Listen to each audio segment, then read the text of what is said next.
ஏவிஐடி காலேஜ்ல இன்ஜினியரிங் அப்படி என்ன வித்தியாசமா சொல்லி தராங்க? இந்த காலேஜ்ல எல்லா இன்ஜினியரிங் ப்ரோக்ராம்ஸும் இண்டஸ்ட்ரி இன்டிகிரேட்டட் ப்ரோக்ராம்ஸும் ஆஃபர் பண்றாங்க தெரியுமா? இண்டஸ்ட்ரி இன்டிகிரேட்டட் ப்ரோக்ராமா? அப்படின்னா என்ன?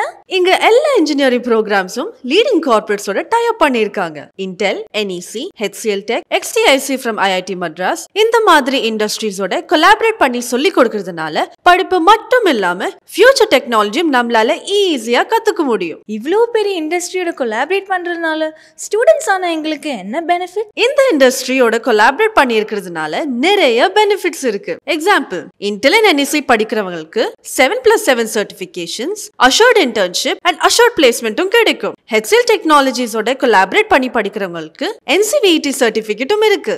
NCVET சர்டிபிகேட்டா? அப்படின்னா MSME அப்ரூவ் பண்ண ஸ்கில் சர்டிபிகேஷன் கிடைக்குது. அது மட்டும் இல்லாம எல்லாமே லேட்டஸ்ட் எமர்ஜிங் டெக்னாலஜிஸ் டீச் பண்றது இண்டஸ்ட்ரி எக்ஸ்பர்ட்ஸ். அப்புறம் என்ன, இவ்ளோ ஸ்கோப் இருக்குல்ல, போதும் பிளேஸ்மெண்ட் ஈஸியா கிடைச்சிடும்.